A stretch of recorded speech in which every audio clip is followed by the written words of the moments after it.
कि लोग झाड़ फूक तांत्रिक के चक्कर में न पड़ें। इस प्रकार के केसों में झाड़ फूक के चक्कर में पड़ना ही नहीं है। झाड़ फूक के चक्कर में आप देरी कर देंगे तो उसका जहर फैल जाता है। जिला चिकित्सालय में सभी प्रकार की व्यवस्थाएं सांप से काटने की कर दी गई हैं।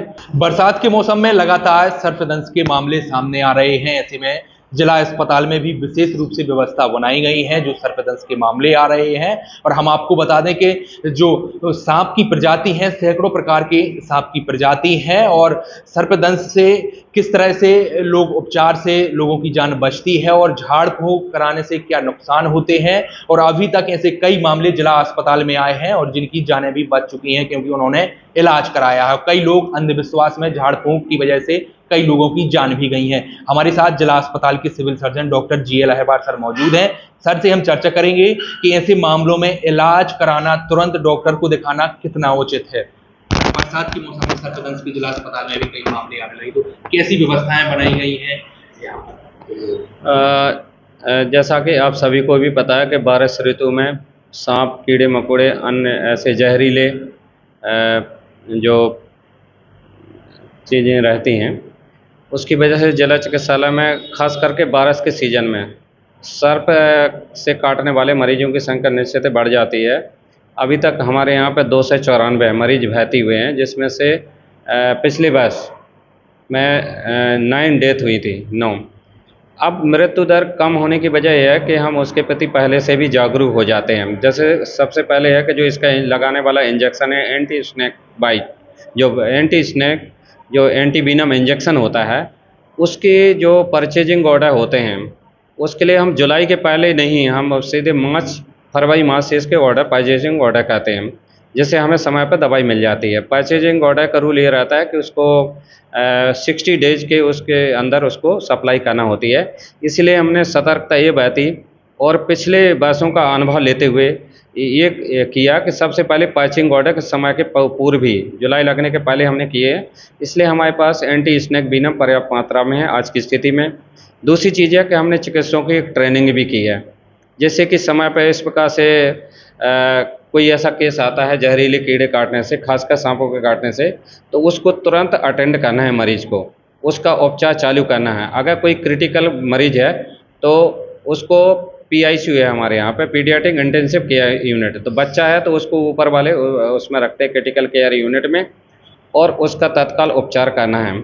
उस सभी को ट्रेनिंग में ये निर्देश दिए गए हैं कि हर सर्प जहरीला नहीं होता है, और पेशेंट को ये समझाते हैं कि पेशेंट को धैर्य रखना है, क्योंकि उस हर मरीज यदि हर सांप जहरीला नहीं होता है तो हर उससे काटने से सांप में मृत्यु नहीं होती है।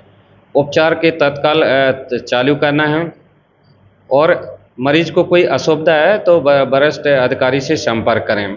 इस प्रकार से हमारी जो सर्प काटने वाली जो स्वास्थ्य की जो व्यवस्थाएं चाक चौबंद हैं और सभी प्रकार की व्यवस्थाएं चुस्त दुरुस्त हैं। बात माने अभी ऐसी ज़्यादा कोई कैजुअलिटी नहीं है।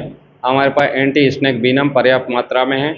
हमारे जो मेडिकल स्पेशलिस्ट हैं, पीडियाट्रिक इंटेंसिव केयर में जो उसका प्रभारी है, जो विशेष रोग विशेषज्ञ हैं, सभी को सख्त निर्देश हैं कि किसी भी बच्चे की या वरिष्ठ की उसकी जान न जा पाए, और लोगों को ये समझा देते भी हैं, और चिकित्सकों के माध्यम से हम मैसेज करते भी हैं और मीडिया से अनुरोध भी करते हैं कि लोग झाड़ फूक तांत्रिक के चक्कर में न पड़ें।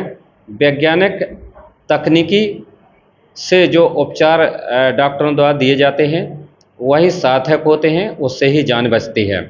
और बारिश के मौसम में लोग नीचे ना लेटें, फुल कपड़े पहन करके सोएं और दरवाज़ा अच्छी तरह से बंद करें, ये लोगों से अपील है।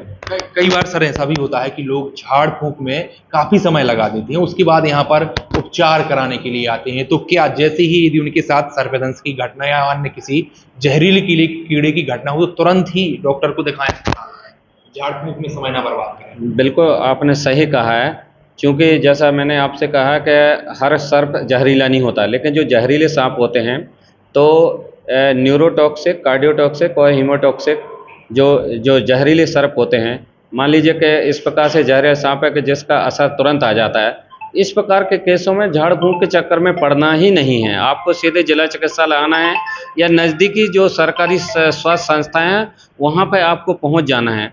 झाड़ फूंक के चक्कर में आप देरी कर देंगे तो उसका जहर फैल जाता है। फिर हमें यहाँ पर मरीज़ की जान बचाने के लिए डॉक्टरों को बहुत मशक्क़त करना पड़ती है। तो ऐसा आप सभी मीडिया के माध्यम से मैं सभी छतरपुर वासियों से अनुरोध करता हूँ कि खासकर बारिश के समय में जब कीड़ा कोई काटता है तो सीधे नज़दीकी स्वास्थ्य केंद्र या जिला चिकित्सालय में उपचार के लिए आएँ और तांत्रिक या किसी झाड़ फूंक के चक्कर में न बचें। जिला चिकित्सालय में सभी प्रकार की व्यवस्थाएं सांप से काटने की कर दी गई हैं। यदि कोई कमी रहती है तो मैं पूर्व से सरकार से अनुरोध करूंगा और व्यवस्थाएं चुस्त दुरुस्त रखने की कोशिश करूंगा। तो जिला अस्पताल में विशेष रूप से व्यवस्थाएं की गई हैं। जो सर्पदंश के या जहरीली कीड़े के मामले आ रहे हैं, बरसात के पहले से ही विभाग इसकी तैयारियों में जुट जाता है। और हमारे साथ मौजूद थे जिला अस्पताल के civil surgeon doctor GL Ahirwar, जिन्होंने सभी से कहा भी है कि यदि इस तरह की घटना हो तो तुरंत ही जिला अस्पताल आएँ और डॉक्टर को दिखाएं। वेब टाइम के लिए संजय अवस्थी, छतरपुर।